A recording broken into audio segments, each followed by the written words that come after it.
Let's start with Rich Rod. Incredible success when he had it going at West Virginia.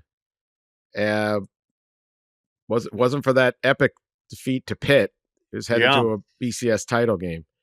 Then he turned down Alabama. It's amazing. Took Michigan. Never worked. Was at Arizona. There was a few. Did pretty well at Arizona. Did pretty well. Was there some shenanigans? A few shenanigans got him? I can't remember. There were shenanigans. The old shenanigan gets you. Belichick, he's like shenanigan proof. He's showing up with his shenanigan. Yeah. So get that out of the way.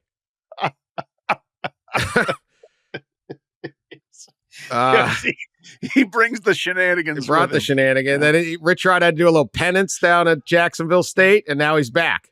What's up, Ross? What do we got here? Yeah, I love it. I know. It was quite an interesting search. I think they did around 20 interviews and on Zoom, and then flew around and saw a few people, and it was a similar pool of people that was for the UCF job, and maybe some that were also interviewed at Carolina, like Army coach Jeff Monken and Penn State offensive coordinator Andy Kotelnicki, and Barry Odom, of course, who was hired early on by Purdue, kind of taken out of the pool. And that kind of, when that happened, Dan, I think that kind of left West Virginia with those options I'd mentioned earlier when Barry Odom was kind of off the table. And I think there was a lot of pressure around West Virginia, boosters, board members, that this was the right move, and that Rich would bring not, again, going back to the money, right? Going back to the money and the attention and all that stuff, that Rich would bring that. And I think from an athletic director perspective, I'm sure Ren Baker saw a chance to make a hire that again would lead to an increase in resources, but also hire a guy who knows how to win there. He's won there before, and who won at Jacksonville State in his last stop pretty well. And so it should be fascinating, because Dan, I was talking to a few people that are from there and know that state very well, and the thinking was that 60% of the people in West Virginia had forgiven Rich Rod for leaving in the way he did, and 40% had not. So there was a poll? That could be. There might have been a poll. There might have been a poll taken. So that was the sentiment, that there's still very much a split decision on how he left. Because you'll remember he left, and the way he kind of did it, there was a lawsuit filed. It got pretty ugly. Oh, it was ugly. I remember it distinctly. And I just, rarely do you see such a demarcation in fortunes in a single game for West Virginia and for Rich Rodriguez, as happened with that Pittsburgh game. It was 13-9 loss at home to a bad Pitt team. And everything that happened afterwards kind of just snowballed against Rodriguez and against West Virginia as a program. But after Rich Rod left, and he was on the cutting edge of spread offense and really an early adapter of some of the stuff that you could do with that. And his last 3 years at West Virginia, he was 32-5 with Pat White and Steve Slayton, and running a really, athletic, speed-oriented run game there.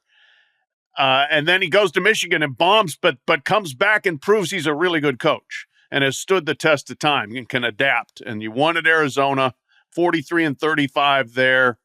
And then it's just 27-10 at Jacksonville State, and running the hell out of the football. And, if he can win in those places, he can go back and win again, I think, at West Virginia. And I said before on a previous show that if you're Ren Baker, the athletic director there, a pretty smart, astute guy, but you had to fight through some blowback to say, no, we are getting rid of Bob Huggins, state treasurer. Some of those same people, if you want to kind of get them back around on your side, hire another state treasurer. The 40% that didn't like Rich Rodriguez for leaving, they'll come back around when they're 9-3. Beat Pitt. And hold some grudges down there, man. Hold some grudges in West Virginia. It's real. Well, they got that NIL beer of theirs. They do. They got the PRT. They got a lot going on. Something tells me, Dan, I haven't looked at the West Virginia schedule yet, but something tells me I'll be making the drive over to ride the PRT, maybe with Rich Rod. Can I ride the PRT with Rich Rod during the off season, or maybe even that could become your thing next season? Maybe I. Although the last guy got kneecapped after you did it, so maybe that's right. So, but you know what? Think about it, Ross. So, like ESPN basketball, Jay Billis's thing is to walk the court and talk to some player or coach. Yeah, there you go. That could be your thing, is to ride the PRT and interview the football coach. Ride the tiny train. Maybe could I maybe have a beverage while I'm riding? You think? Not? Yeah, I know. Why not? I mean, he's a PRT. Remember, I told you all the things that those security guys have seen on camera in the PRT.